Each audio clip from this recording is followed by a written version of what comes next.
Well, how you doing, everybody? I'm Terence Love, and this is Steamers Jazz at Campus JAX, and I've got my great buddy Tony Guerrero. How you doing, Tony? I'm good, Terence. How are you? Oh, good. We have a special edition tonight. Tell us a little bit about what you think we got going. Tonight's all about Crystal Lewis, her life and career, and really going to be focusing on the making of her Rhapsody album last year, which was something that I got to work on with her. And we're going to watch some of the footage from her live show at Campus JAX, the album release night. And there's some really great footage from the studio recording, some behind-the-scenes stuff that we're going to be checking out. So we do ask that the people, hang tight because it's a long show tonight. We got all sorts of clips. We're going to be interviewing Crystal in between. We're going to be doing our normal Tony Terry shtick. Let's go. Are we going to go into our first thing? What is with? Hey, Heartbreak. This is the opening song on Crystal's album, and it's a big fun one. Huge big band. We recorded it at Capitol Records. So here we go.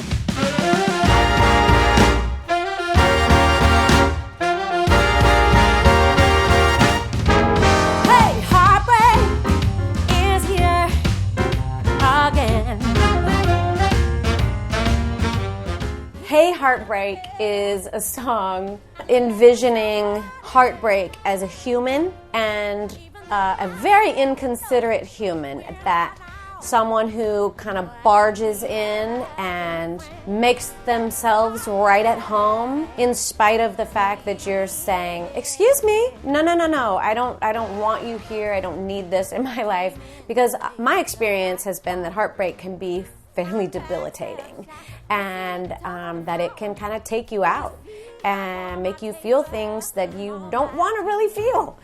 And yet there's so much to learn from each of these experiences. They're so valuable and honestly helpful, and I hate saying that because the last thing I want to do is acknowledge heartbreak as a helper because I don't want it around, I don't want to be sad. Feeling all of the things that true heartbreak makes you feel. And so I had this vision of heartbreak bursting into my place and just kind of shoving my things aside and kicking his feet up on the coffee table and all of that, and it became this song about heartbreak. It was inspired musically by the fact that I had this new discovery this past year, and that is that Aretha Franklin did all these big band records. And I just had really listened to all of her soul songs from the 60s, I guess, and early 70s. And I just sort of missed this fact that she had done these huge big band records. And I found a few of them. One in particular called 1969, which is a live, semi-live big band record that she did. And I was born in 1969, so it immediately resonated with me. And there are a couple songs on there that are the epitome, the beautiful, perfect mix of swing and soul, which is what I was gunning for with this record. So Heartbreak kind of became an homage to that in some ways. And I now love the Heartbreak song. Even though I don't love heartbreak, I love the heartbreak song. Oh yes, I'll admit he left the occasional gift, lessons on his way out the door. And yes, I can say at the end of the day, they helped me get up on my kitchen floor. Now, heartbreak.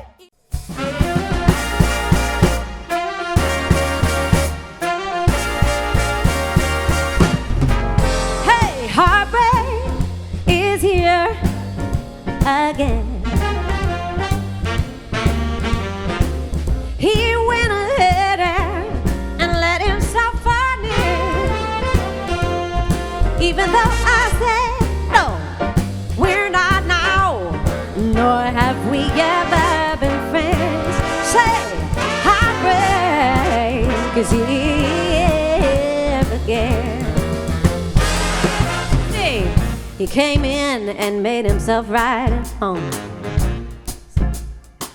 Proceeded to talk on the phone, put his feet up on my table, turned on my TV, and then went in the kitchen, put on some coffee, didn't pour any for me.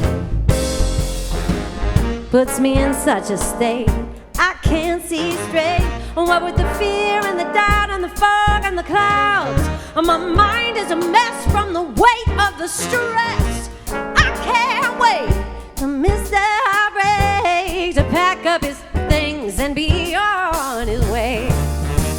Hey, hey, Heartbreak is here once again.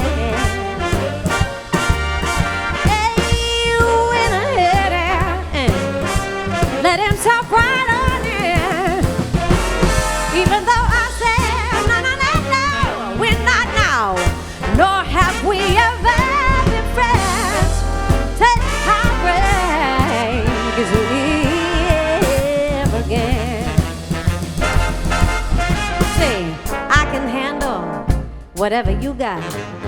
Let me have it. Take your best shot. I'm the girl that gets up after being knocked down. Remember that on your way out of town. Yeah, Heartbreak, bye-bye. So long for now.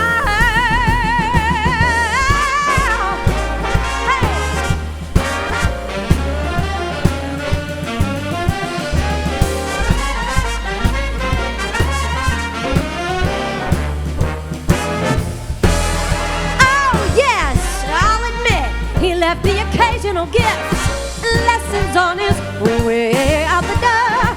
Yes, I can say at the end of the day, help me get back up my kitchen floor now.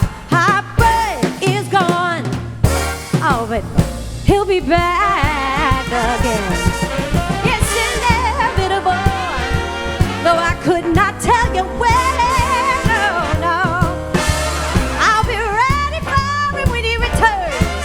Armed with all those little lessons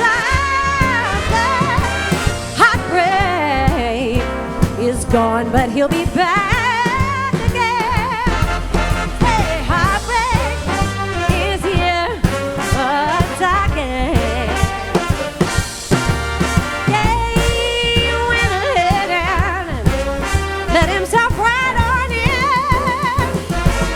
Even though I said no, no, no, no, we're not now, nor have we ever been friends. Say, Heartbreak is here. Heartbreak is here again. Heartbreak is here again.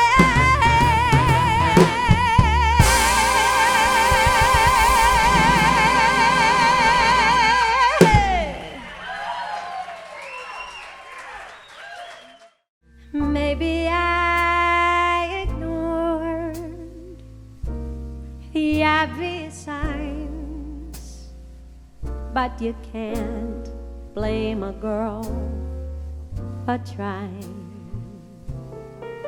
Crystal Lewis is a Grammy-nominated and Dove Award-winning singer whose career has spanned more than 35 years. At age 15, she appeared in the stage musical High Tops and recorded the soundtrack album, then went on to be one of the stars of the Nickelodeon channel's musical sketch comedy television show, Roundhouse.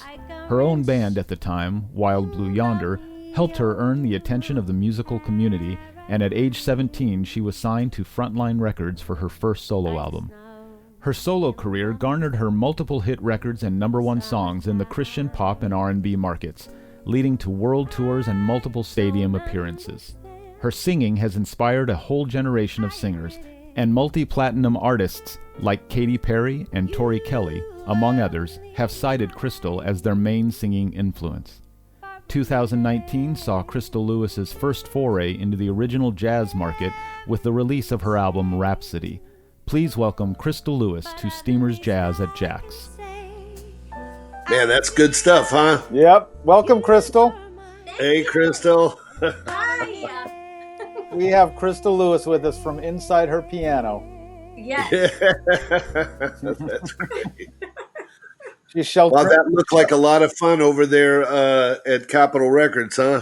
Oh my goodness, it was such a dream. It was such a dream. It went by too fast. Yeah. It did, yeah. We'll get into the whole making of the album, but that's one of the worst part about it is it was almost a year, 8 months or so of planning, and then all of it basically happened in one day or 2 days, and it was done. Yeah. That's the way it goes. crazy. Oh. I've never been, this probably comes as such a surprise to people, but I've been recording since I was 15, which is just a long time ago. And I very few times over the course of my career have I loved a recording process. And like, there's been some I've liked and maybe one or two that I loved, but this was just beyond anything that I had ever experienced in my entire 30 plus year career. And I stood around on both the days that we recorded, the one day at Capitol. I remember just standing and breathing it all in before anybody even got there, and just trying to solidify things in my mind so I could remember things. And oh, it was such a dream. It's really fun to watch these behind the scenes because all those memories are like surfacing. So Right. great. Yeah. Well, we're going to watch a lot of the behind the scenes tonight. So why don't you just give a shout out to Jeremy who put those together and just make sure. Jeremy And talk about, because he's kind of responsible for the origin of this album anyways. Yeah, so this record, these pictures, they were taken by my friend Jeremy. He's a photographer in Nashville and a video director and creative director and all of that, and we've become very good friends.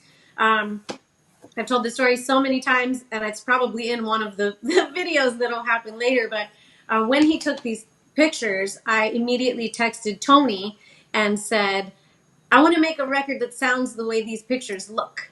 And that was sort of like the catapult for us, the catalyst to, Right.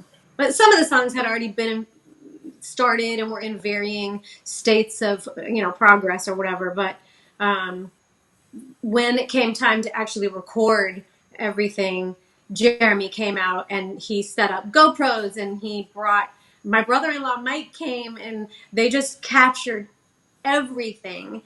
And then a few weeks later, he sent me all these clips that are exactly not only what happened on those days, of course, but what's on the record as well. So just such a dream. Yeah, one thing to know about, often when you see videos like that, a lot of it is, it might take several days sometimes to record one song, but even over the course of multiple takes, if there's a camera crew there, by the time the song is finished and they're going through hours of footage trying to put it together, a lot of times those behind the scenes things are sort of pieced together from different takes, and you're watching lip syncing, and it's kind of faked. Right. Well, on these, you're really seeing exactly what's being recorded at the moment it's being recorded and what ended up on the album. It's very cool. Yeah, yeah. I'm very grateful for them, for sure. So I think we're going to just, we have a lot of music to get through. So we're going to jump into the next tune. And the next one is Paradox, which was a whole different session from Capitol. Right. Yeah. So we did 2 sessions, one at Capitol and one at a place called, interestingly enough, The Hideaway. Oh, that's right. And 2 different bands, 2 different vibes, kind of. We had soul on the first day, and then the Capitol session was more swing. And just the most iconic, incredible musicians that came and joined us, and you'll see.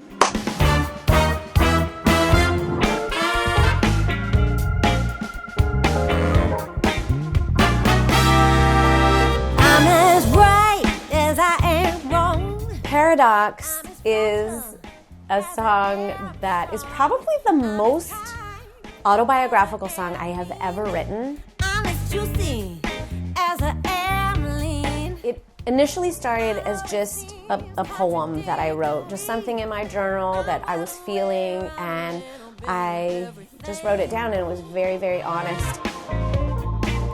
Yeah. It's scary to be vulnerable. It really is. As writers, that's what we do often, is, at least for me, that's kind of always been my MO, was to take what was in my daily journal and kind of rework it and give it away, because I have found that in doing so, it's where you find this common ground with other people, and you realize that you're not alone. I'm as timid as I am bold. I've got as much. So Paradox is about the seeming contradictions So a paradox is kind of, you know, it's this, but it's this, and it doesn't quite make sense. It doesn't seem to really go together, but it totally does.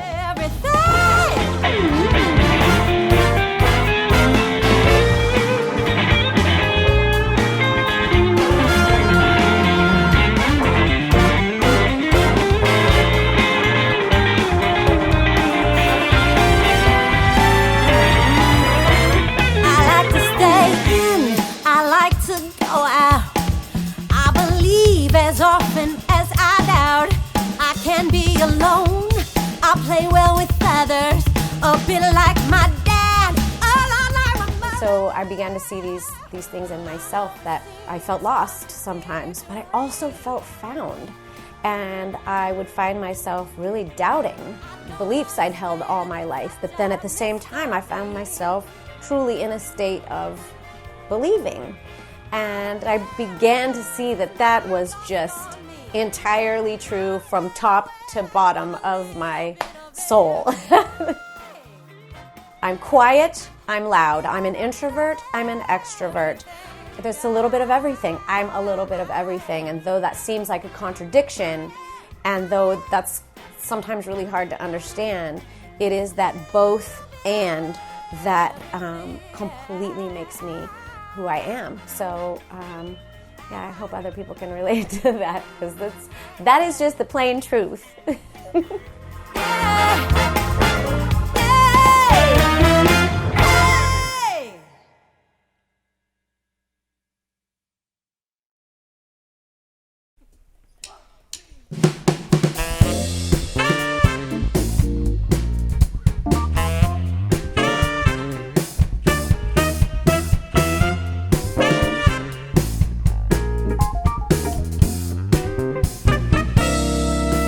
I'm as bright as I am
That was fantastic. Wow. Hey, we should mention who's in the live band that we're watching. Now, that's from your October album release show at Campus JAX. Yes. And so it's Brandon Shaw on the bass, who I've played a ton with over the last few years, and Brian Taylor on the drums. Right. Who Brian and Brandon I've done a ton of my Christmas jazz stuff with for like the last 5 years. So right. Mike Scott is playing the guitar. Matt Politano is playing the piano. Okay. You're playing the trumpet. I am. And Kirsten Edkins is playing the saxophone. And I just, we haven't gotten to this song yet, but there's a song later on called It's Hard to Say Goodbye. And on the record, on the day that we recorded Capitol, Kirsten was there. And you had already kind of pre-selected her to do the solo on that song. Right. Keep in mind, there's one saxophone solo on the entire record by design. My design. And you were like, no, you're going to love this girl. And I've hired her for multiple shows last year because I love her so much. And the thing that you just did that everybody should go watch, the big, like. The big band thing. Yeah. Yeah. What do you call it? Quarantine big band. I don't know. It's yeah.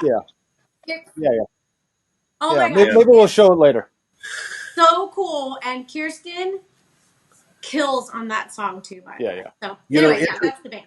Interesting story about Kirsten is that she played at Steamers when she was 16 years old with the El Dorado Big Band. So number 3 is this next tune is the first one for this album that you and I worked on together, right?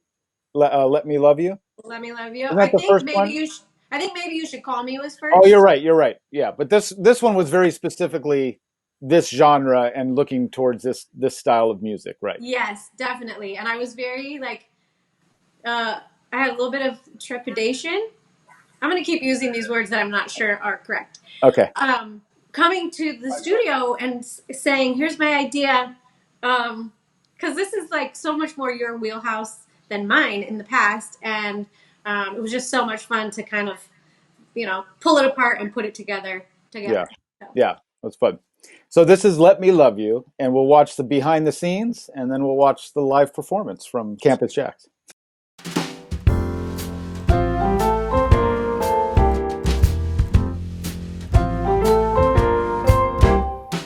Don't you miss my kisses? Don't you want my hugs? Late at night when you can't sleep, don't you need my... Let Me Love You was initially inspired by something that I said to my cat, Norman, out loud one day when, as I lovingly petted the top of his head and tried to pet his back, he reached out and swatted at me and caught my skin, and I was bleeding, and it was just a mess. Sadly, this is a pretty regular occurrence. Tell me what you're thinking. Tell me. I said out loud to him, why won't you just let me love you?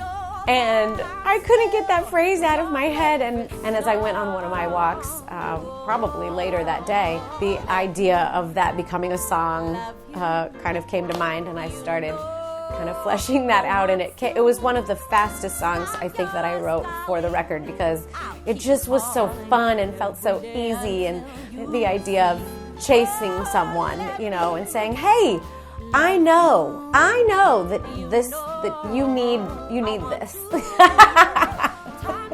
I love the way that it turned out so much. It's it was an early song that was written, and so I feel like it's just kind of part of the fabric of the record from the get-go, and yeah, I love it.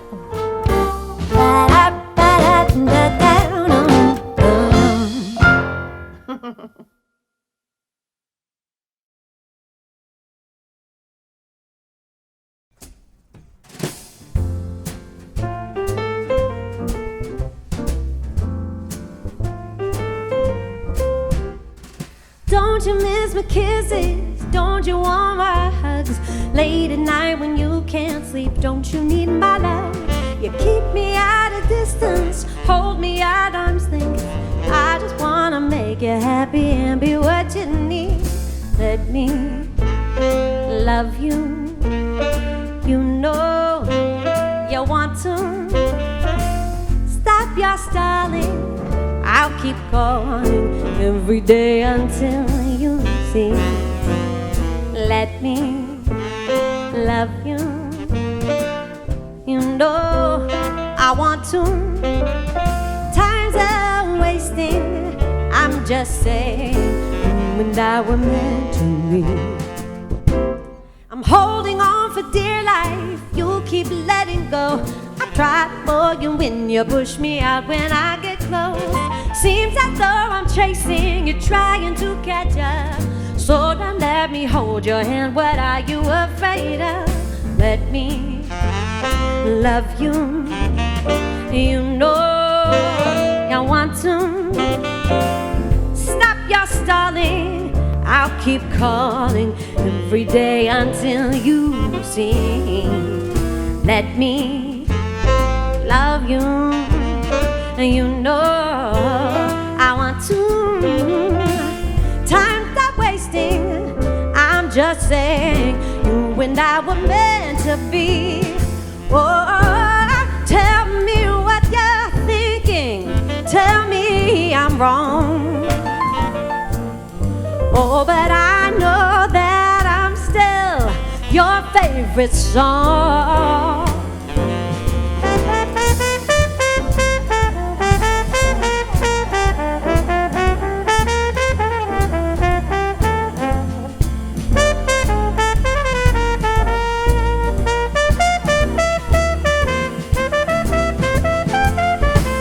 Let me love you. You know you want to. Stop your stalling. I'll keep calling every day until you see. Oh, let me love you. You know I want to. Times are wasting. I'm just saying, you and I were meant to be. You and I were meant to be.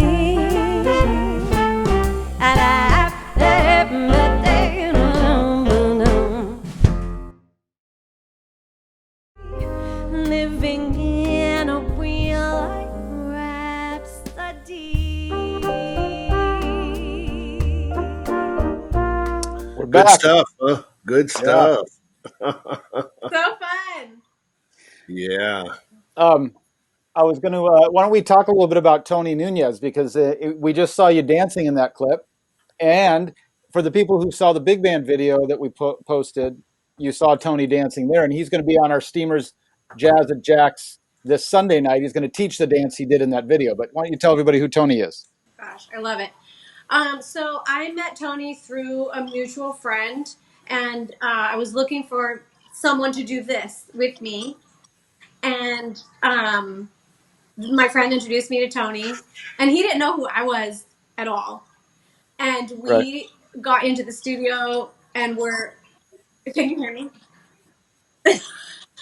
We got into the studio, and we were working on choreography and whatever. And I said something about dancing, and he was like, wait, where did you? I said something about some friends who were dancers. And I said something about a show. And he goes, a show? What show? And I said, oh, it was the Nickelodeon show in the 90s. It's called Roundhouse. And the man let out the biggest scream. And we just ended up having this beautiful point of connection because of Roundhouse. And he said, I don't remember how old he was then, but like 8, 9, 10-year-old kid, that show, watching that show with all the dancing on it, kind of changed the trajectory of his life and held a very special place in his heart. So we became instantly bonded over that, and going to dance and having him do all this with me was kind of like therapy in a lot of ways. So different from what I'm used to doing, and it was just such a fun addition. Yeah. I love that you are exploring new things in your life, which I know you're doing a lot of these days with an album like this and dancing and yeah, a lot of stuff. It's really cool. Yeah. Well, thank you. I have a lot. I am very grateful for the people around me that do the kinds of things that I'm attempting way better than me. Because, You're talking about me dancing, right? well, you and the melodica. But yeah, it's a co-writer like you and a producer like you that can kind of come alongside and not just be a yes man, but someone who can say, yes, that's great, or let's work on that a little bit. And I've never seen that yes man side of Tony yet. So Well, you haven't done anything worth agreeing to yet. I'm trying to figure that one out. It must be me. Hey, well, I do have to say, though, there's a place you can go, steamersjax.com, and there's a little button there you can click and donate $1, $2, $10, whatever you can, just to help us out. We're going to continue doing this, and it's just building and building and building. We've got a lot of great stuff. We're going to jump into now the title track, which is my personal favorite on the album because it's a bossa nova and it's beautiful, and I love the melody. I love the lyrics. You came in with the lyric pretty completed. No, actually, this is the story on this lyric. So you came in with an idea for a lyric, and I remember it was sort of these are my words, I guess, but sort of a jumbled mess of an idea. And I was thinking, I'm not sure about this, but I'm gonna, we worked out a little melody, and you came back with a finished lyric that I just think is so gorgeous. And like lyrics really matter to me. I mean, they matter to everybody, but I'm very picky about lyrics, and this is just a really great lyric, and I would encourage people to listen to the lyric when she's performing just to get the picture in your mind. But it's a beautiful bossa nova, and this is the one song on the album that we were able to add live strings to, which is just so gorgeous. So I just love that. And okay, and also the string part, the introduction part, was not oh yeah, the way that's right. we had envisioned it originally, and you took a piece of the strings from the center of the song, right, and just put it at the beginning, yeah. And it was just so great. Which I don't know we're going to hear much of that now because it's not in the live performance. Oh, true, yeah. But I do take a flugelhorn solo, and that's there. So Which I love. Yeah. All right, so here's the title tune, Rhapsody.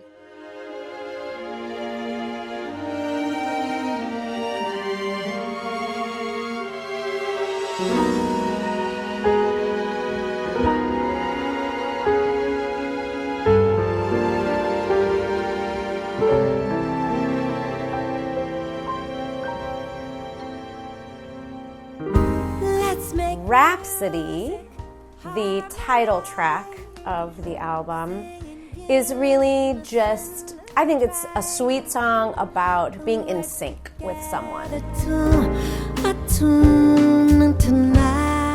It's about the romantic notion of creating music together, dancing together. I love the line in the second verse. It says, let's go dancing, you and I. Learn the steps, feel the time. Let rhythm move and guide us across the floor. And I just love the idea of that. I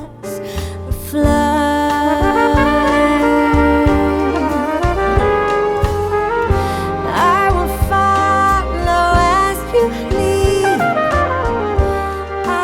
The song started with just a bunch of random ideas. I had a title, but no hook yet. I just wanted a song called Rhapsody, and actually in my journal, I think I started these lyrics in Paris. There's just a bunch of watercolor dripping down the page, and I'm gonna keep it forever, I think, because it really is part of what really inspired the rest of the song. But I took it to Tony and said, here are some random ideas. And here's what I want it to sound like. I want a bossa nova kind of, Latin feel that you could dance to. Of two hearts that found their bliss, living in. So he just wrote this gorgeous melody that helped me kind of be able to flesh out the lyrics and all of that, and I just couldn't be more pleased. I think it's a perfect, all-encompassing way to just kind of get the point of Rhapsody across. It's what the whole album is all about.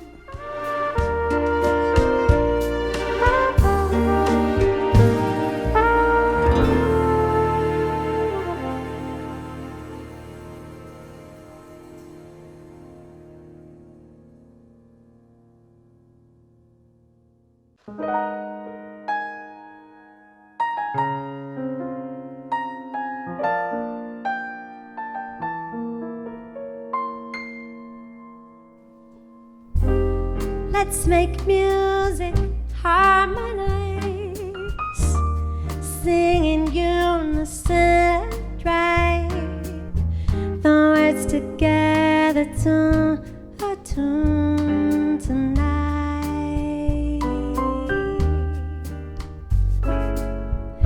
Note for note, we'll co-create a simple melody to say,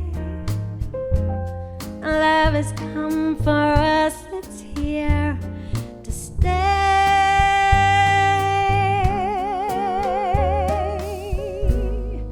Bring me close and whisper, dear, sing a song I love to hear you.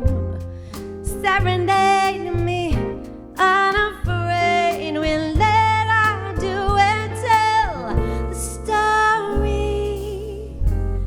of a love that's heaven sent, of two hearts that found their bliss, living in a real life rhapsody.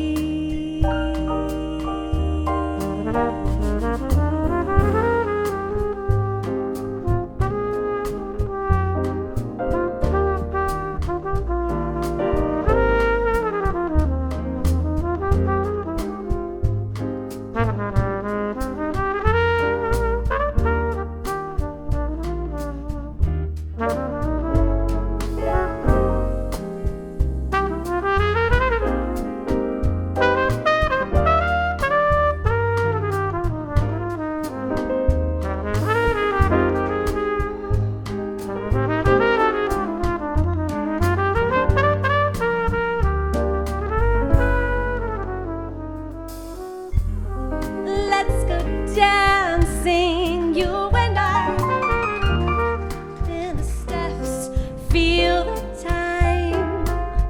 Let rhythm move and guide us across the floor.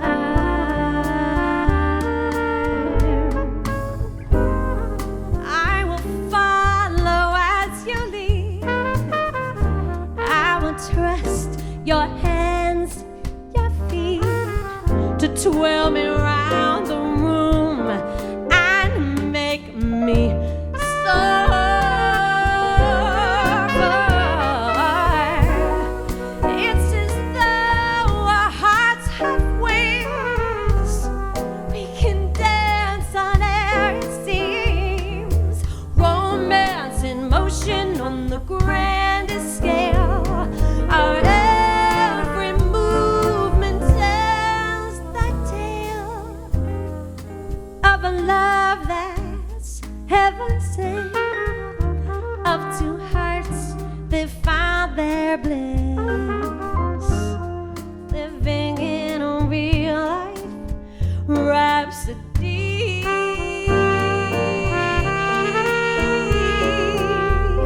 Living in a real life rhapsody.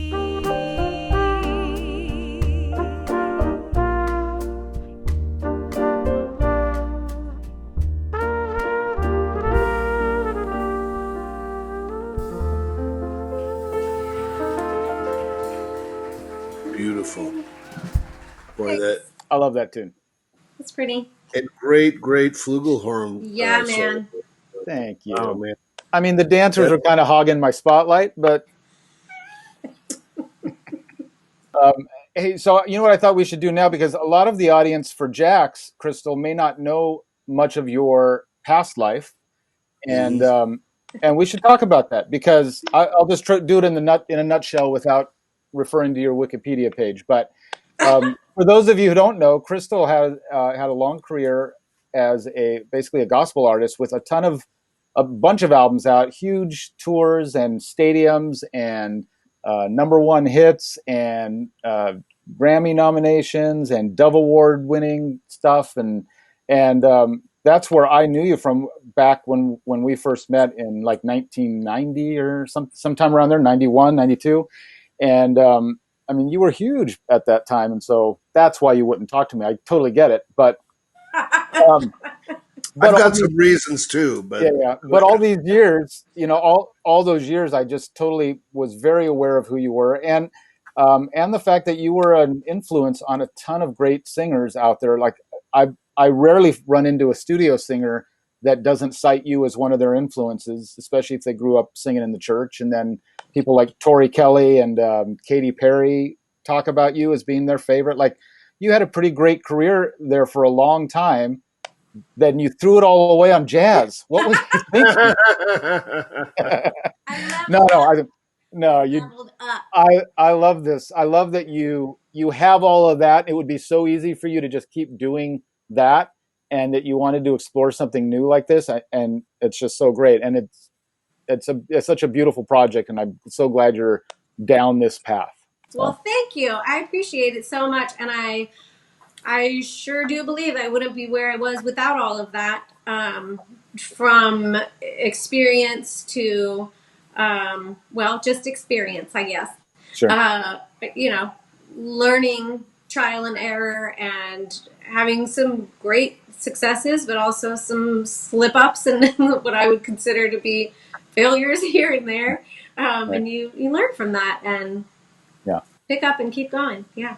sounds like you're going up right now, actually, based on what I'm seeing here. Well, thank you. I mean, I do think that that the whole quarantine situation has served as something of a momentum, like halter. Yeah.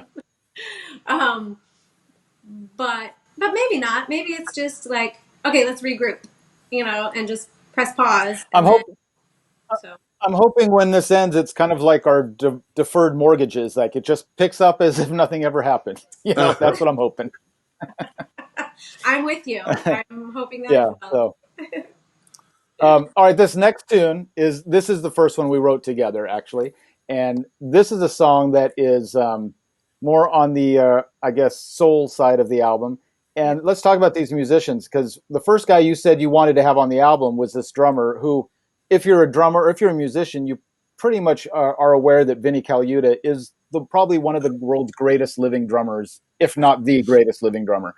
And what a thrill to have him there. And he was so into being there. Like he had so much fun there. You could tell he was there for you.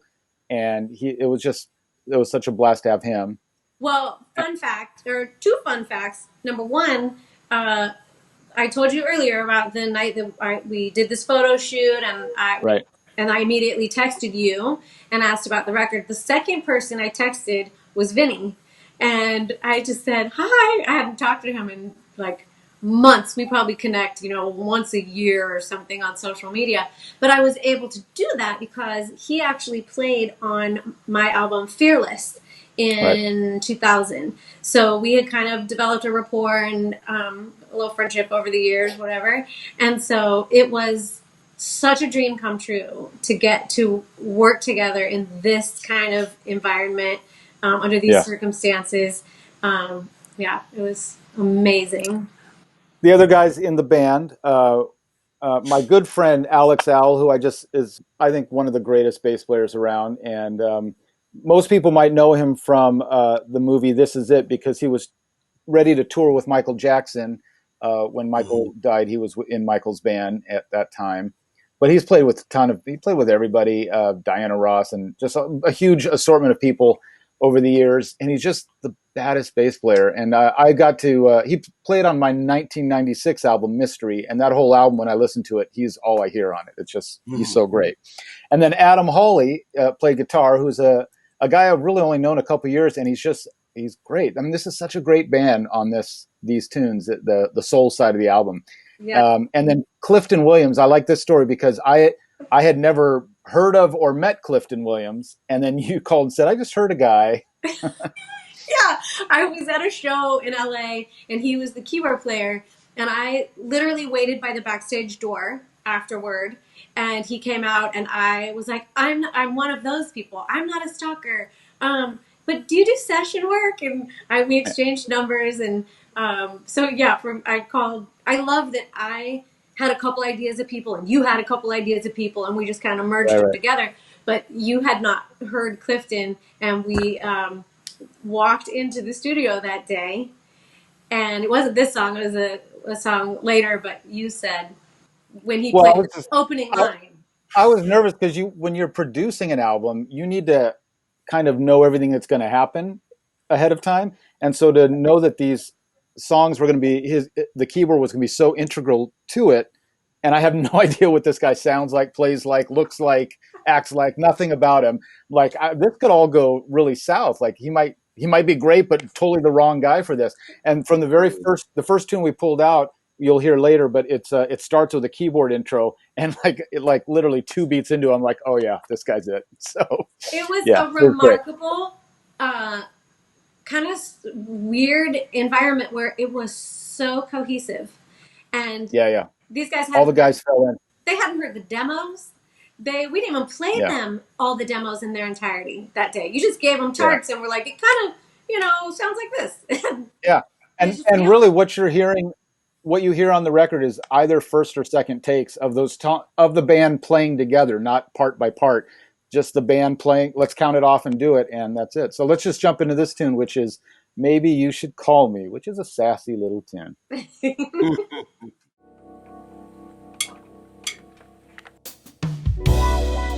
Baby, you got my number. Call it all the Maybe You Should Call Me was the first song that Tony and I collaborated on, and it was actually a number of years ago, like maybe 3 years ago. And it was just an idea I had. Honestly, this is gonna sound so crazy, but the opening phrase, it says, "Baby, you got my number." And I wanted to kind of play on that phrase because, of course, if you hear the rest of the song, it's talking about an actual phone number, with digits and whatnot, and how, we communicate with one another.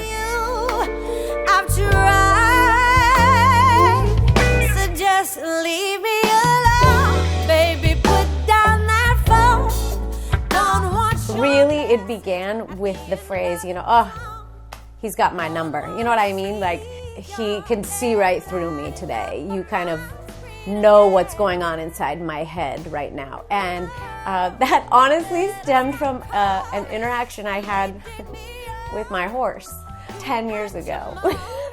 But she was being such a brat that day, and I just had this moment of distrust with her, and I knew she knew that I was really struggling, and I literally said out loud to my trainer at the time, "She's got my number today." Like, she knows exactly what's going on in my head, and she's manipulating me, and we are not able to communicate today because she has the upper hand. Baby, you got my number. You play me like a fool. And so I took that concept and kind of merged it with the actual phone number concept and created this song of basic indecision, because it's about someone who says one thing and is trying to kind of let go of a relationship, but in the end she can't quite let it go and isn't quite ready to. And throughout the whole chorus of the song, it's saying, okay, I'm done, I'm ready to move on, and then the final phrase is, okay, maybe you should call me tonight. And I don't know, I think that's a pretty normal reaction to a romantic relationship where you just kind of can't quite make up your mind. Wait a minute.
Baby, you got my number. Call it all the time. You know just how to use it to get me on the line. You know how to dial my digits like 1, 2, 3, 4. And somehow I always answer. I keep coming back for more. Try as I might, I can't quit you. I've tried, so just leave me alone. Baby, put down that phone. I don't want your message at the end of the tunnel. Don't wanna see your head lighting up my screen again. Oh, you better stop calling and leading me on. You had your moment, that moment is gone. There's nothing left to say, and I got better things to do with my time. Wait a minute. Maybe you should call me tonight. Maybe you should call me. Baby, you got my number. I forgot. You know how to push my buttons. Make me lose my cool. I don't know how you do it to me. Stop reading my mind. Maybe our next conversation, yes, I should tell you goodbye. Try as I might, I can't quit you. Oh, I've tried. Just leave me alone, baby. Put down that phone. Don't want your message at the end of the tunnel. Don't wanna see your name lighting up on my screen again. Oh, you better stop calling and leading me on. You had your moment, that moment is gone. There's nothing left to say, and I got better things to do with my time. See, now I gotta go, so I guess let me know. Maybe someday we could see where this goes. Oh, but for now you need to chill, and I think I need to put you on hold. Wait a minute. Maybe you should call me tonight.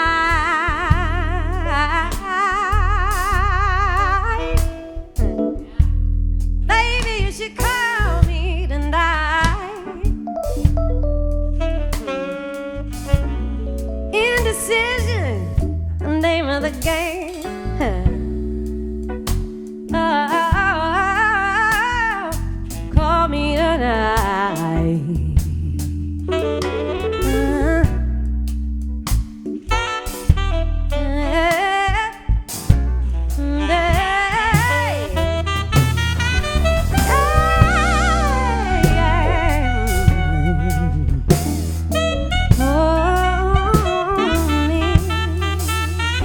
Maybe I know you got my number. See it all the time.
living in a real life rhapsody.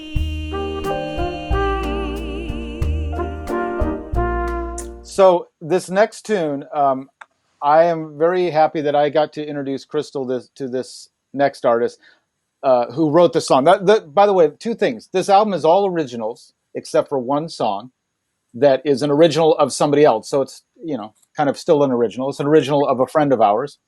But the other thing I wanted to point out, because I mentioned how the album is pretty much live takes from everybody in the band, but also from the singer, Crystal Lewis. So this album is Crystal singing live in the studio. Usually you have the singer sing in the studio with the band with the idea that you're going to go back later and replace those vocals and fix them up. And we didn't do that. I think maybe we fixed it like where you forgot a word or something like that. But Yeah. what you're hearing on the album is you singing even with the big band. Like that's you singing live.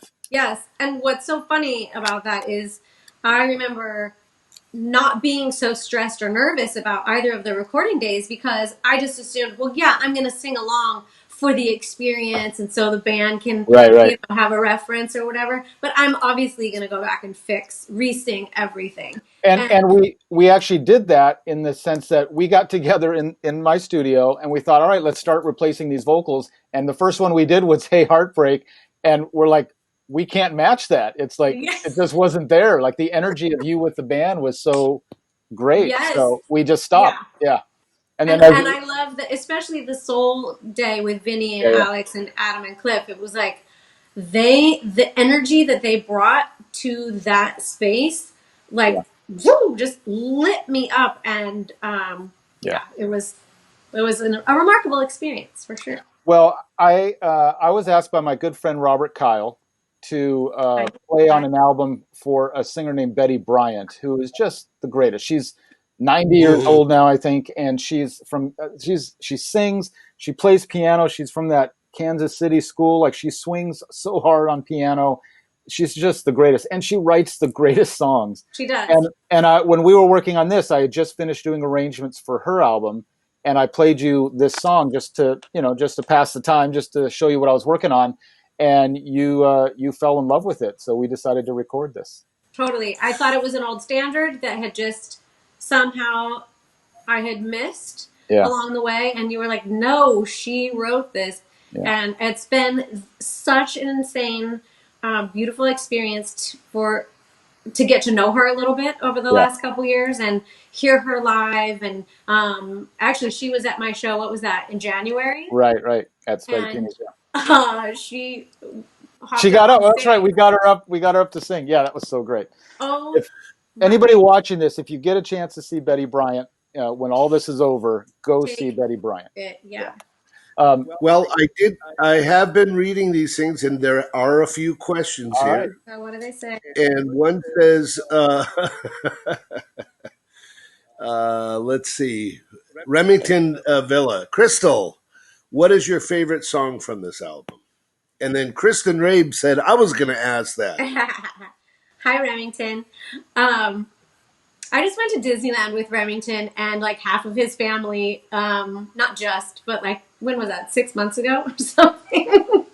I love Remington. My favorite song on this record, I honestly don't have a singular favorite. They've each been my favorite at different times. Truly. And I've never made a record like that. There are all, for me, my own personal taste, there's always been fillers on all my records. And this now that we know that, can people get their money back? Heck no. And then Carla Martin White says, what would be your dream duet? Ooh. With Tony here. So you got to. All right. I've tried to get Tony to sing Frim Fram Sauce with me. Nope. Louis Armstrong sings it. You're good. Not going to happen. You know what? I'd have to think about that because I honestly have sung with. Look, I'm not trying to be all like feather in the cap, whatever, but I'd say duet with Donna Summer. So like. You sung with Donna Summer and Kirk Franklin and Bono, and I mean you've made the rounds. So and most recently with my good friends Leah Booth and Charles Jones, who Right. I don't know if I'm good. All right, this next tune is Betty Bryant's tune. It's Hard to Say Goodbye. This is another one where you're going to be with the big band in Capitol Records. And this was a really fun arrangement for me to do, and I was thrilled with how it turned out. Here is It's Hard to Say Goodbye.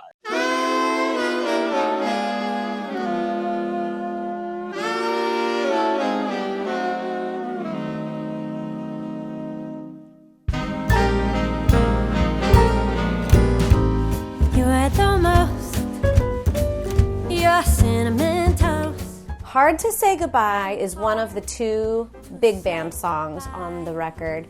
And this song is so special to me. It's the one song on the entire project that neither Tony nor I wrote. It was written by a beautiful woman by the name of Betty Bryant. Incidentally, I just attended her 90th birthday party a few months ago. She's an incredible pianist. I should mention that her 90th birthday party was basically a show. That's how I met Betty, was Tony produced her last project and plays in her band on occasion. And so I've had the privilege of meeting her and getting to pick her brain about music and songs and history and all of this. And this song, Hard to Say Goodbye, was the first song that Tony played for me of Betty's. And when he first played it, I said, "Oh, this is such a cool old Gershwin tune." Or is it Cole Porter? How did I miss this? I feel like I kind of know these old songs. And he said, "No, Betty wrote this." You're baklava, and it's hard to say goodbye. Oh, you're So she wrote it, I don't even know, 10 or 15 years ago, in her 80s. I immediately knew the moment I heard it, if I ever do a jazz record, I will really work toward doing this song. And so it was one of the first songs on the list, for sure. And I spoke with her on the phone before we recorded it and just sort of kind of asked permission / told her that's what we were doing. Your truffles and pheasant, and though it's so pleasant to bask in the warmth of your smile, your vintage way, your old design, and that is why it's hard to say. That is why it's hard to say farewell, toodaloo, adios, adieu to you, sayonara, auf Wiedersehen. Conversations with Betty make me want to be a better woman. They make me want to be a better friend. They make me want to be a better singer. She is a true light, and I'm really, really grateful and thrilled to have the chance to record one of her songs on this record.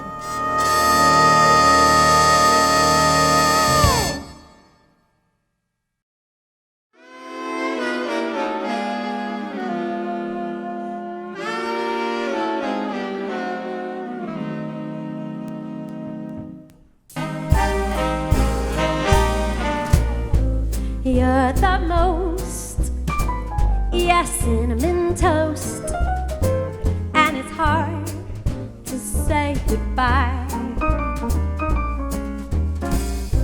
You're ooh, ah, you're baklava, and it's hard to say goodbye.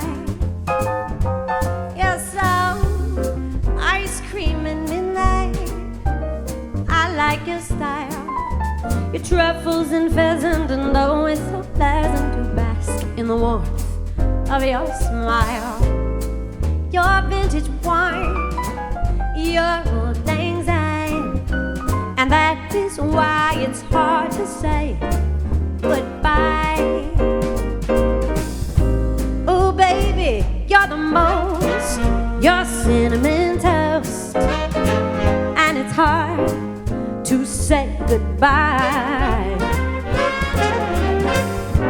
You're ooh, ah, you're baklava, and it's hard to say goodbye. You're so ice cream and midnight. I like your style, your truffles and pheasant, you know it's so pleasant to bask in the warmth of your smile. Your vintage wine, Your old things and that is why it's hard to say bye.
Truffles and pheasant, you know it's so pleasant to bask in the warmth of your smile.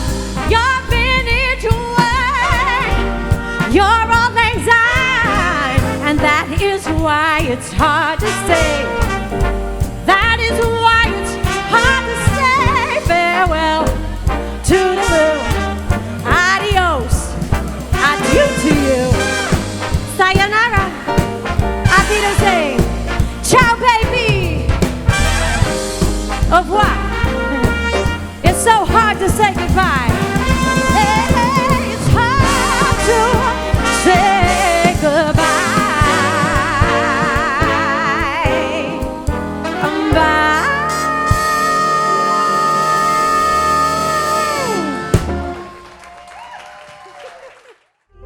Living in a real life Rhapsody. Betty Bryant. What an angel. I don't know if she's watching, but I'll make sure she sees all that. So Someone talked about her naughty lyrics, you know. yeah, she's got some. One of my favorite songs of hers is called. I think it's just called Tina Turner or something, but the lyric is "I can't dance like Tina Turner in them high-heeled shoes" or something like that. I don't know. I'm butchering her lyrics, but she's so great. I think you're close. I think it's just walk. I can't walk. Oh, I can't walk like Tina Turner. Yeah. And then she's got a song called Catfish. Oh yeah, Catfish is great. All right, well let's talk about Just Like That, because this is another one from the Soul Sessions, and I should mention that this horn arrangement we actually had guys in Nashville record it, because one of my good friends, Keith Smith, lives in Nashville, and we were about to try to record it here, and then I kept having to reschedule the guys, and that was the horn section was one thing we couldn't do live with the rhythm section on this tune, and so we kept having to reschedule it, and then I just thought, oh, and I was talking to my friend Keith, and he said, yeah, we've got a horn session today out here in Nashville, and I said, oh, you guys have any extra time? So so I sent them the charts, and they killed it. They sounded great. And so that's on here. They're on Paradox as well, which was the right. song. Yeah. Yeah. So, but I like this tune a lot, Just Like That. I think it reminds me of there's some groups that were out like in the late 70s, early 80s, sort of jazz fusion pop groups like Terence, you remember Sea Wind and oh yeah, some of those bands like that, yeah. And so it kind of reminds me of some of that style of music. But see that old man reference Tony was making? Right. It was a slight dig at my age. You remember the origin of the sea and the yes, wind, I do, and the That's wind. Right. All right, so let's get into this. This is the making of the tune, Just Like That, and then we'll get to the live performance.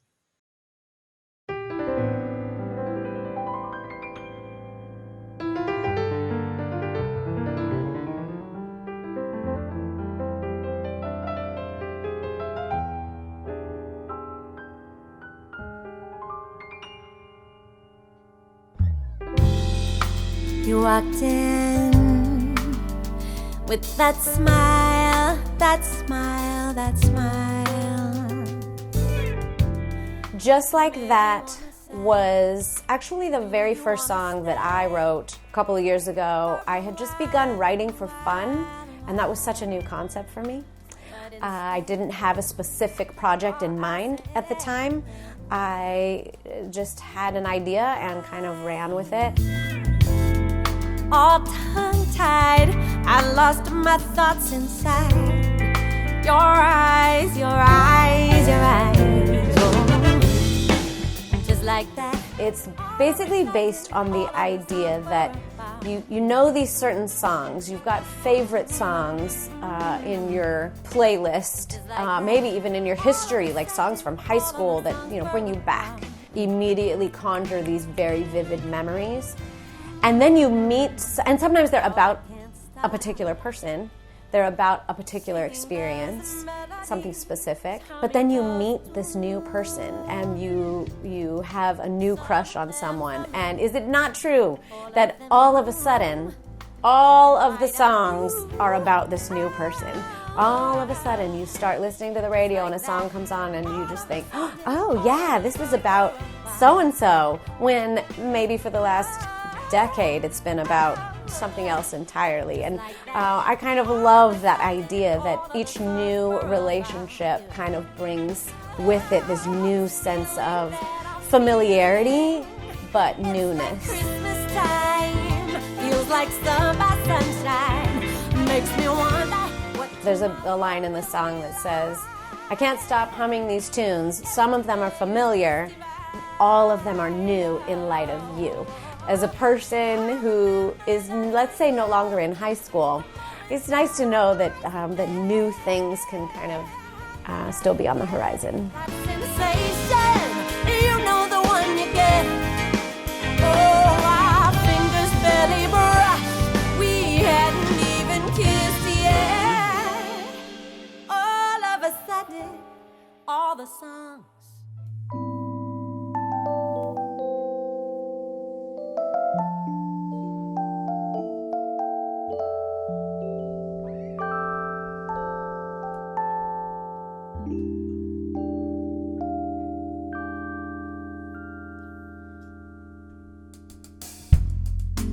You walked in with that smile, that smile, that smile.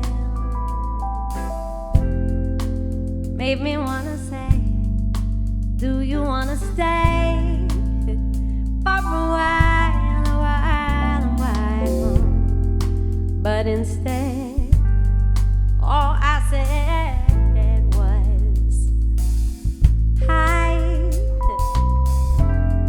All tongue-tied, I lost my thoughts inside your eyes, your eyes, your eyes. Oh, just like that, all of a sudden, all of the songs were about you.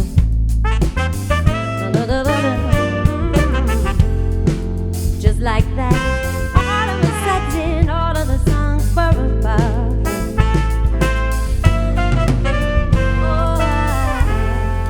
Now I can't stop singing those melodies, humming those tunes. Some of them familiar, all of them new, in light of you. Oh, just like that, all of a sudden, all of the songs were about you.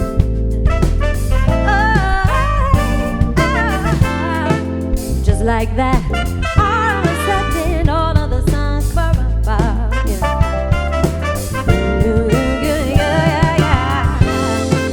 Just like that, all of a sudden, all the songs were about you. Hey, just like that, all of a sudden, all of the songs were about you.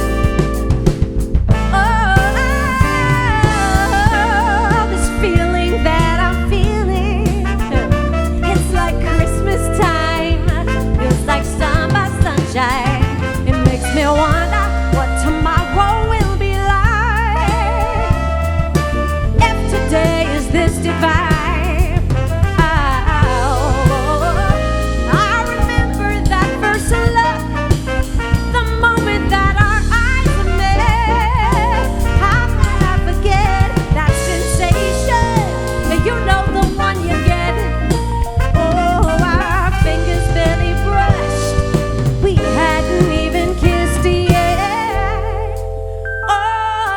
yesterday, all the songs were about you, were about you, yeah. Just like that, oh, yesterday, all of the songs were about you, just like that, all yesterday, all of the songs were about you, hey. Just like that, all yesterday, all the songs, hey.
Living in a real rhapsody.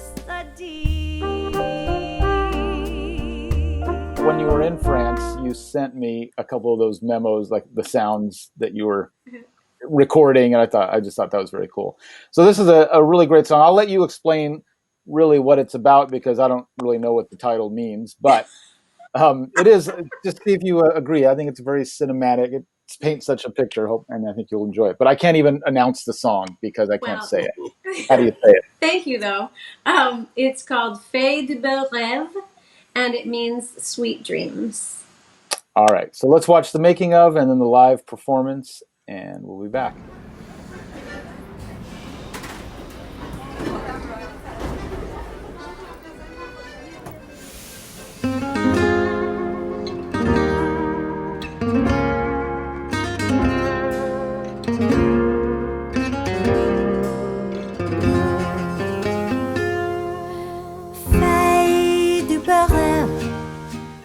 Fée de Beau Rêve means sweet dreams in French. It really is just, it's inspired by the streets of Paris. It's inspired by the dreamy notion of being there with someone in a romantic setting and walking along the river. And it's also kind of this play on the idea of sweet dreams. It's a term of endearment in a sense, you know? But then the song kind of takes a little turn and you realize it's actually about a dream. Talking for hours. Yeah, there's something extremely romantic and very dreamy to me about being in Paris. I can't quite explain it. I don't even speak the language, but I wanted to write this song as an homage to my trip there and the fact that it's my favorite city. With a shared cigarette, we wandered. I was in this headspace of, I'm getting ready to make a record. There was no vision, there was no plan in place at all. It was just sort of this vague general idea. All the pieces of the puzzle were just kind of dumped on the table, as it were, and nothing really had made sense yet. But in light of that, I still thought, you know what, preemptively, I'm just gonna record things throughout my whole trip. So I had my phone with me. I would record sounds on the street, bells would chime, I would record them. I could hear someone practicing the piano across from my apartment, and I recorded that. I recorded the sound of the subway, and as I was doing that, and you could hear the train, you know, approach and the doors open and close, and there was a man that walked on with an accordion, and he started playing. So I got that on tape as well, and so that's what you hear at the beginning of this song. It's the actual recording that I took in Paris.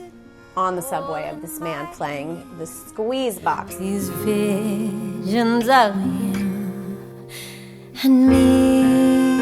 The melody of the song was written while I walked through the Montparnasse cemetery. There's something about these massive old cemeteries in Paris that draw me in for some reason, and I like to spend time each time I'm there aimlessly wandering throughout them. And so it was fall when I was there, and so you hear the leaves crunching under my feet, and I just had this melody bouncing around in my head, and so I finally just sang it while I was walking through the cemetery, and that is the melody that is Fée de Beau Rêve.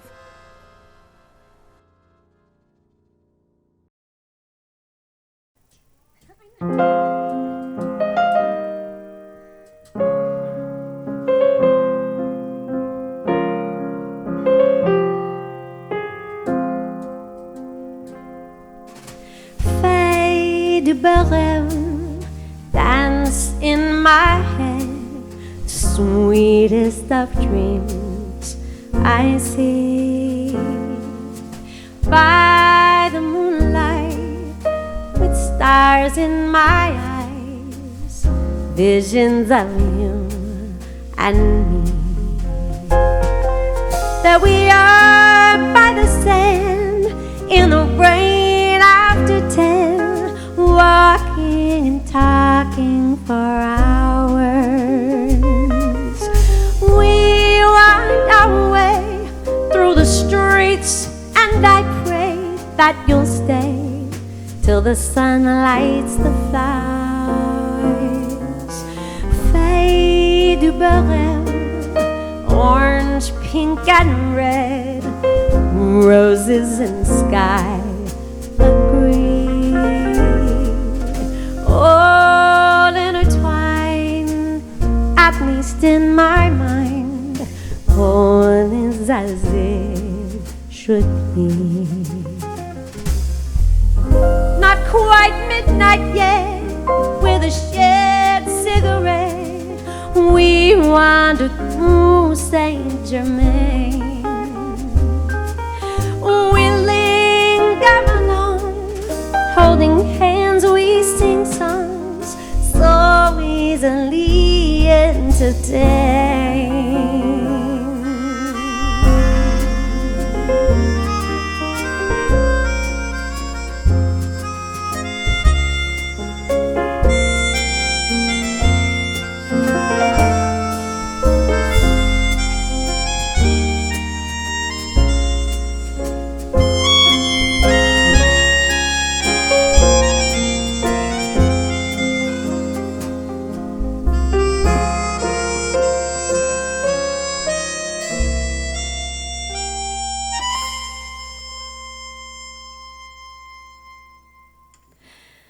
Fée de Beau Rêve, is it all in my head? These visions of you and me, imagined or real, make me a deal, you won't wake me from dream. Don't wake me from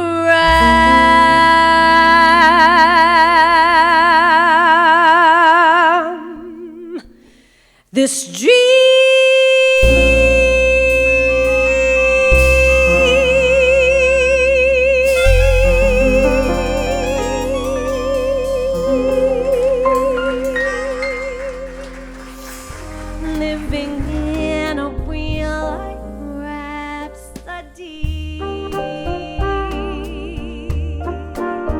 That's a beautiful tune. And by the way, that instrument I'm playing is called a melodica, and I just like it. I think it's not really a French instrument, but it sounds French to me. It's super cool. I love it. Yeah, very cool. Yeah.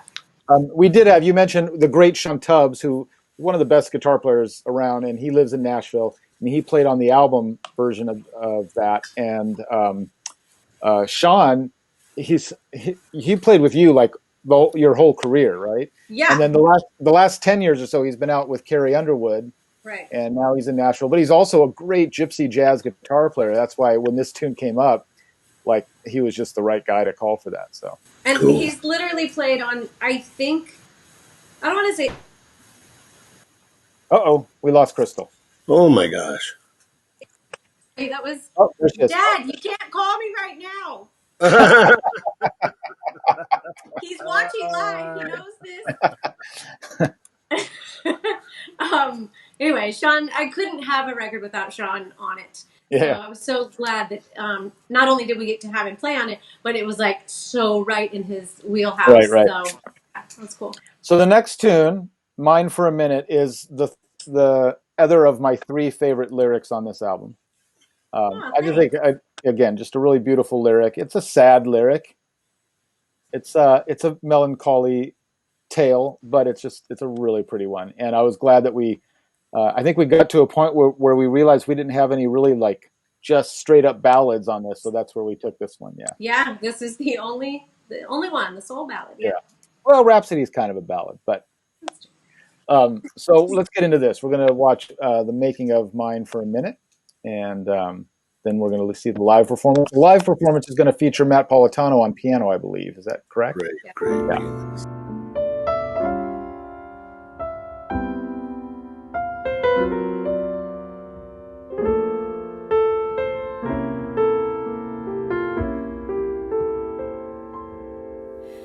Maybe I've seen one too many movies. Mine for a Minute is the only true ballad on the record. I was kind of going for a Chet Baker-ish feel and vibe. It's very blue.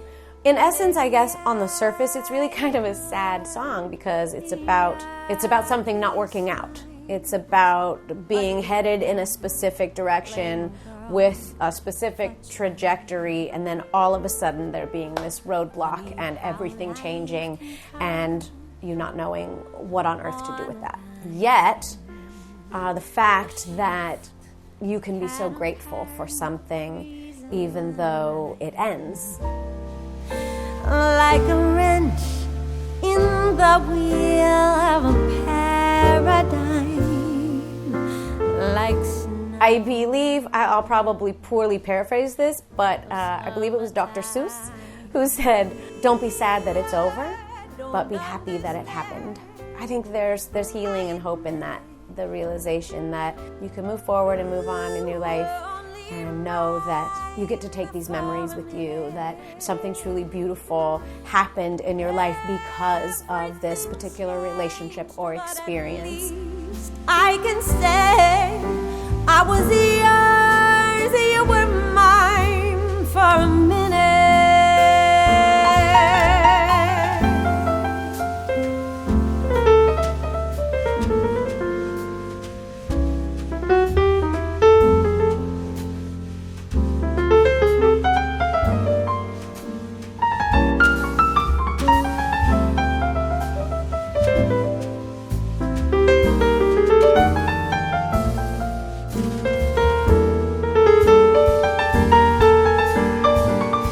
Even if it was only yours for a minute, it was worth having. Everything changed. I'm so glad I can say I was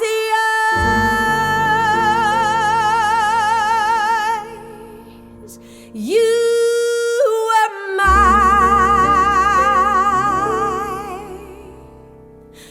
for a minute.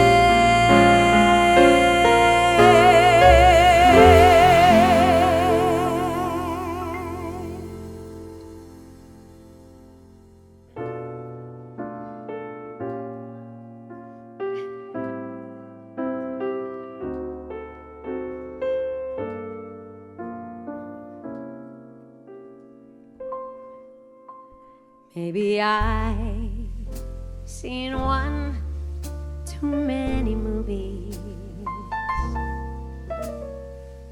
Maybe my dreams too pie in the sky. Maybe I ignore the obvious signs, but you can't blame a girl for trying. Funny how life can turn on a dime. A shift can occur, no reason or rhyme. Like a wrench in the wheel of a paradigm, like snow in the middle of summertime.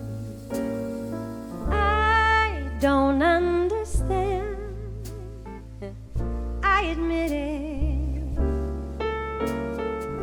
You were only mine for a minute. Everything changed, but at least I can say I was yours, you were mine for a minute.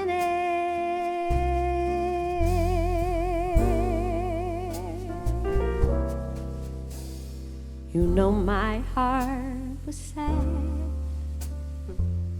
on forever. I know you can't always get what you want. So I'm living with longing indefinitely, happily haunted by memories. Seems my prayers were not meant to be answered. Seems the plans that we made were not meant to be.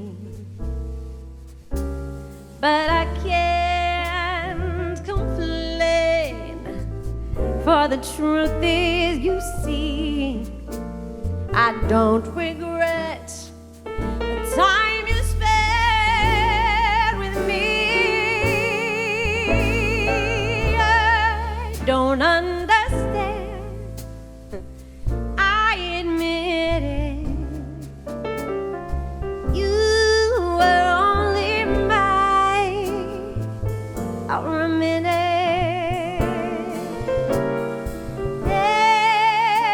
Everything changed, but at least I can say I was yours, you were mine for a minute.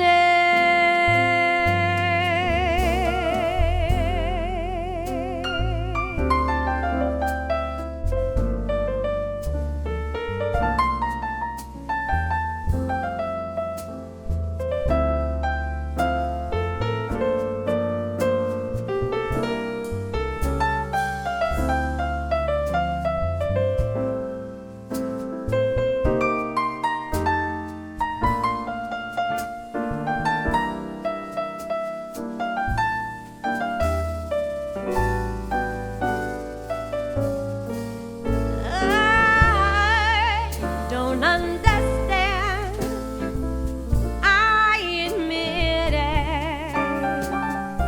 You were only mine for a minute. Everything changed, but at least I can say I was yours, you were mine for a minute. Oh, everything changed, I'm so glad I can say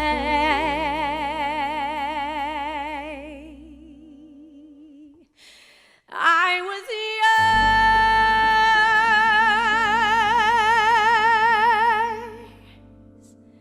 you were mine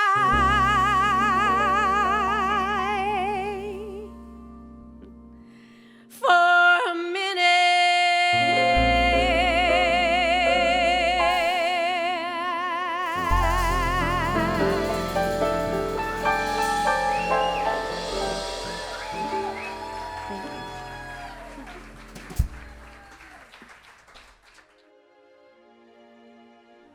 So this album initially sort of was inspired by a photo of myself that Jeremy Ryan took, and we were just having some fun. I had this really great dress, and we thought it would be cool to photograph it. And when he showed me a couple of the pictures, I immediately thought, I know what my next project needs to be. It needs to be something that sounds the way that this photo looks. The photo just was full of joy and life and movement and whimsy and drama, and it did not take me long to think of the name as well. I went back and forth on a couple different names, but I landed on the word Rhapsody because that's truly what I saw in this photograph. And I love the definition of Rhapsody. It says, music, an instrumental composition irregular in form and suggestive of improvisation, an ecstatic expression of feeling or enthusiasm, an unusually intense or irregular poem or piece of prose. And then the last definition I think is really funny, archaic, a miscellaneous collection, a jumble.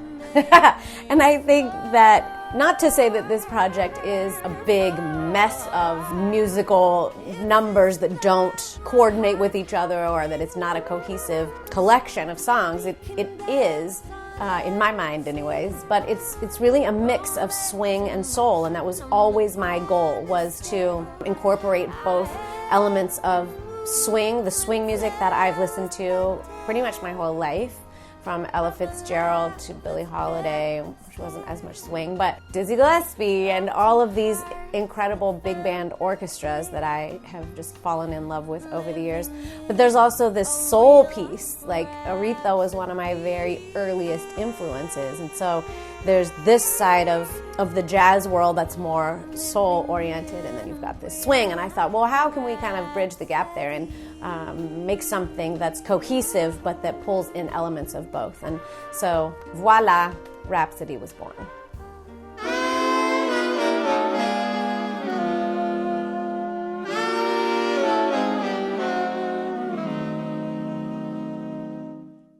So the backbone, I would say, of this project is producer, arranger, trumpet player, Tony Guerrero. Tony and I have been friends for a long, long time. Actually, we've been acquaintances for a long, long time. We've only been friends for the last, 3 or 4 years or something, and he's just been a consistent encourager, supporter, creative manipulator. In that he is constantly saying, you should try that. Why don't you do this? Not in a bossy kind of, pointing his finger at me kind of a way, wagging his finger at me, but more of a, I believe in what you have to offer and contribute. And he is this sharpener and this encourager to try and gently push me along to be creative and hone my craft, as it were. So I'm really grateful for his contribution. He has created the arrangements to these songs. Some of the songs I brought him ideas and he helped me flesh out the music. Some of them I brought like 7 words of something and he helped me complete the song entirely, create and complete the song. It's been a dreamy collaboration for sure, and the first of many, I dare say. Living in a real life rhapsody.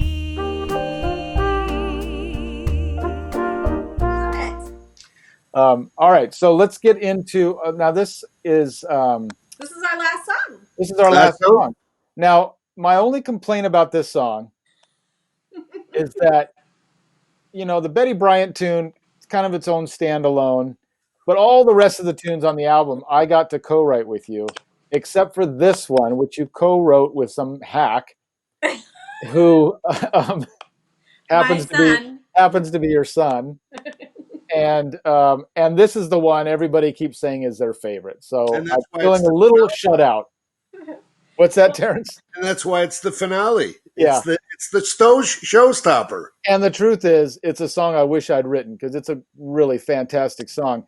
And I have to say, it is a great song for the times and for what we're going through right now. It's a great song, message of hope and optimism. And I don't want to talk through this whole time. I want you to talk about the song and writing it with your son, but it's a good one. So. Well, thank you. I think I say this in the video package coming up, but there's actually footage in this little behind the scenes clip of he and I working on this in Montana. This was right around when his his son, my grandson, was born, and while he was sleeping, we kind of tried this fun thing. You'll hear it in the video, but it took several months for it to come together. It took maybe 3 trips to Montana for us to kind of get back at it each time that I would visit, and it started out as something very different than a jazz song, really. But my favorite thing is, and you see this in the video, but you don't necessarily know what it is. In the recording studio, when we were listening back to it, Vinny, I held the phone up and I was videotaping us listening to what we had just recorded, and Vinny kept whispering things in my ear, and he was saying stuff into the phone to Solomon, because he had met Solomon when he was just a tiny little guy, years ago, and it was just so fun to have that little connection. And Solomon sent me a message later saying, I think I can breathe, but Vinny Caliuta just said he liked my demo, and he was just totally freaking out about it. It was so cute. So this is the song Sunrise, the making of, the live performance.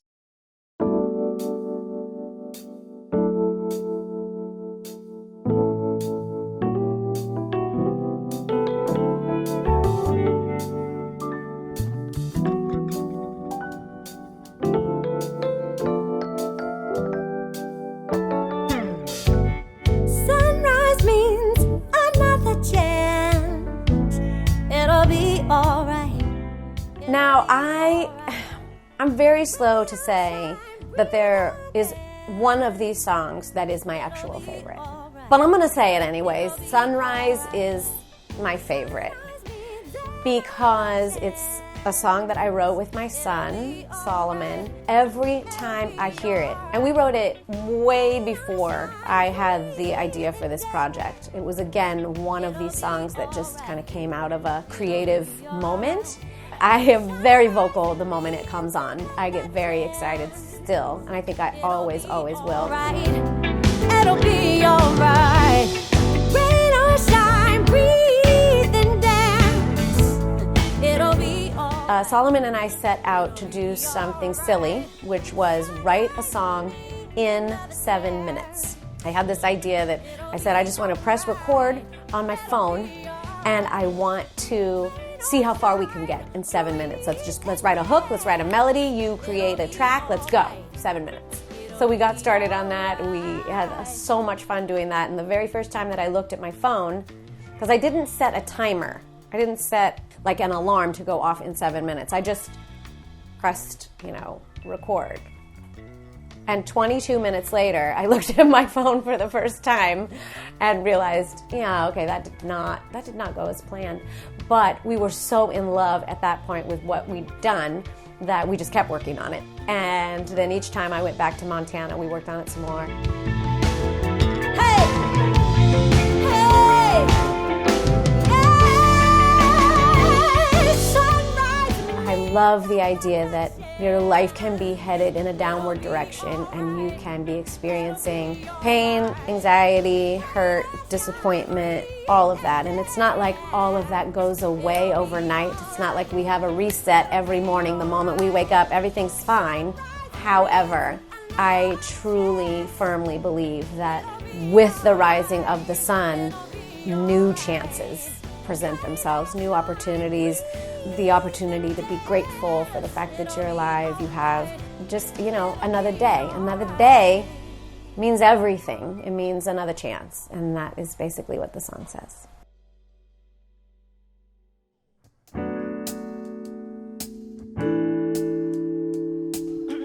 Tony, I'm surprised. Old Tony, I'm surprised you're not the first one on the floor.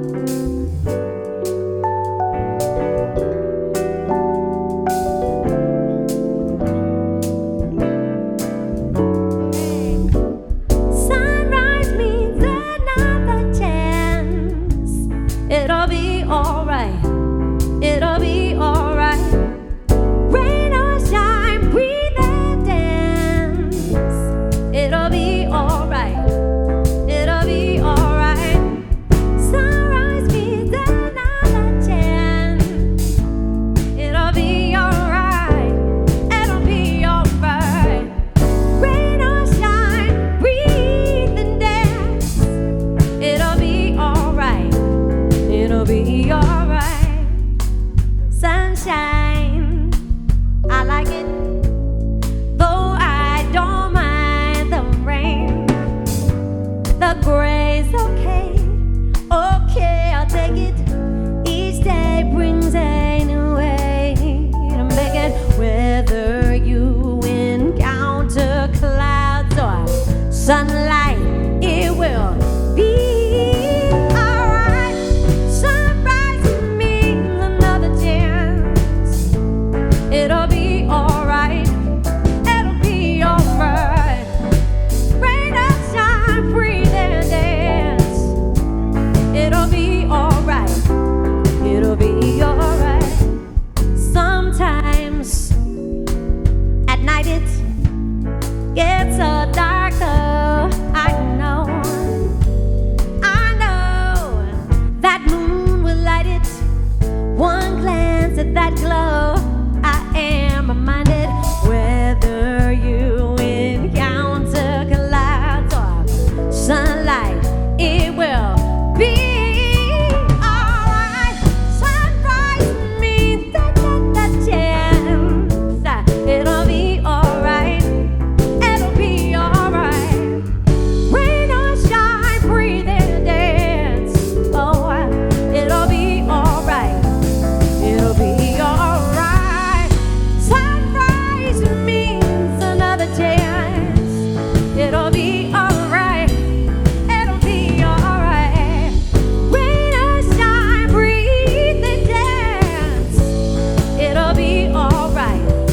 It'll be alright.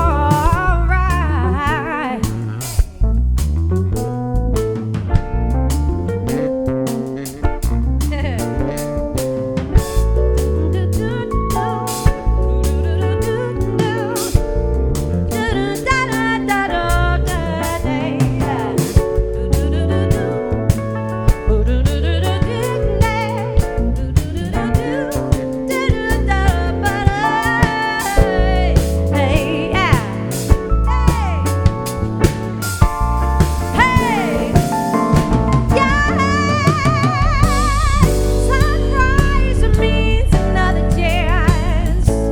It'll be alright. It'll be alright. Rain or shine, breathe and dance. It'll be alright. It'll be alright. Sunrise means another chance.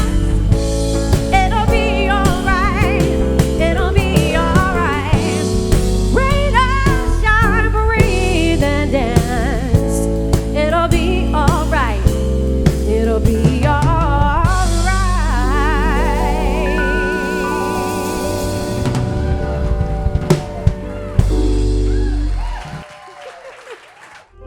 Living in a real life rhapsody. So that kind of wraps it up. We've walked through the entire album tonight. Incredible. And I have to say, I've said this off mic, but I want to make sure I say it again. Thank you to Tim and Janvier and Golden and Jack. Thank you. John Wynn. And Yeah, John, John Wayne. yes. You guys, this is such a gift for an artist like me to feel like, to kind of feel like I'm working in some way. And just the gift of being able to share this with people. It's overwhelming to me, and I'm so, so grateful. So thank you for what you guys are doing. And for me, I'm so grateful as a presenter. I get to see a completely, even though I'm behind the scenes on a lot of things, I'm not behind the scenes on recording, the production, getting it all together. And then to hear you two interact with all of the goings on and talking about the lyrics, the arrangements, the different players that you got to do, and the just the process of developing it. It's really, really, and I'm sure the audience loves it too. But I'm kind of in awe just hearing all the stories. I just think it's great, and this is something this is kind of the start of maybe we can continue doing this with this show here. Is getting a little deeper into what's going on, and I got to thank you both for doing that, especially you, Tony, because I just thought you were like this talking head host with me here, and I didn't realize all these wonderful things. You thought I was. No, I knew it all. Well, I'll tell you, I know from experience that when you put out an album as an artist, it really is your baby. And just like when you have a baby, you know every hair on its head. You know every little bit, every note, every word on these records, and every note. When you hear a bass lick, you remember where you were in the studio when that was played, and like it connects you in such a way. And yet we know when people listen to our music, very often it's in the background, or they're driving, or they're preoccupied. And so any opportunity to be able to like dig into the songs and like explain what was going on and say, hey, listen for this one thing. And, you know, it's always fun to explore music like that. And, yeah, so it's fun for me. This wasn't my album, but I feel in a lot of ways it was my album because I was very involved in it. So it's her name on the front, but I feel very close to this album. And, oh yeah, and, you know, I have to agree with that. It would not have been.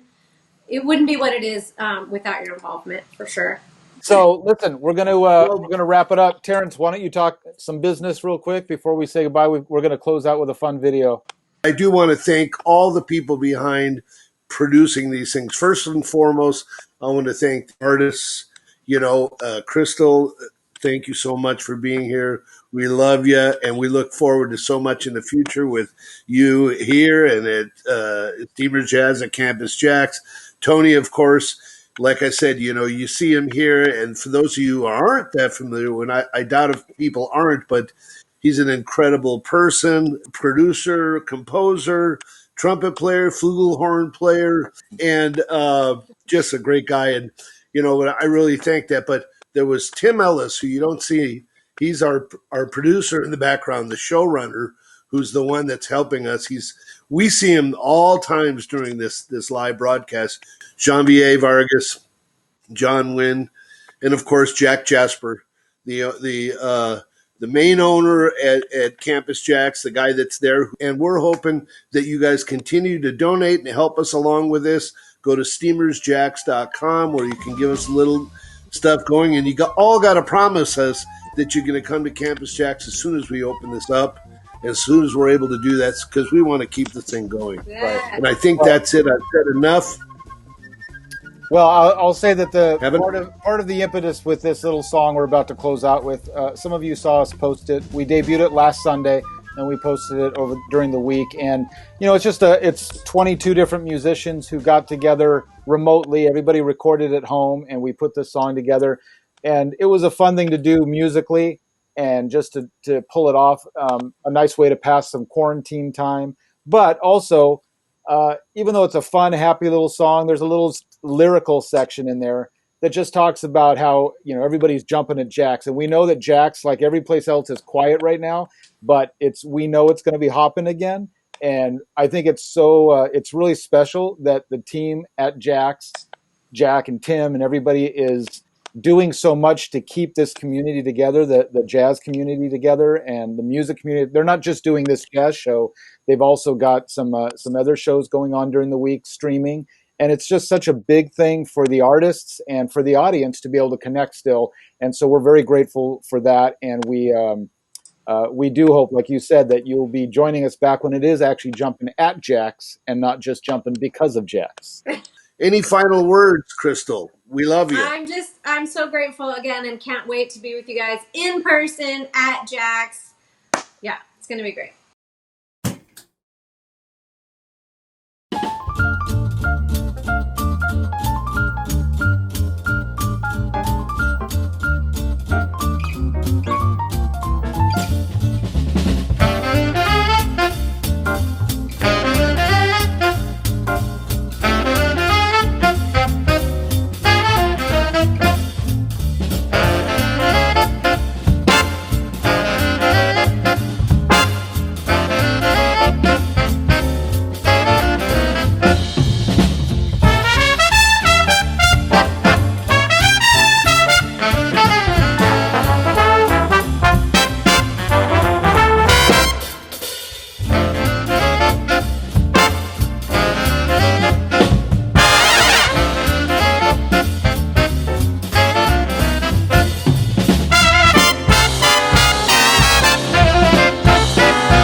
yourself all dressed. Time to get your shiny dance shoes on, 'cause everybody's jumping at Jax. All the kids are coming down, just to dig the swinging sound. You can hear the band from miles away, 'cause everybody's jumping at Jax. Here's a little well-known secret, sure as there's the sky above. Nothing could be any sweeter than dancing with the one you love. When life is like a sour note, here's a happy antidote. Come to where the party never ends, 'cause everybody's jumping at Jax.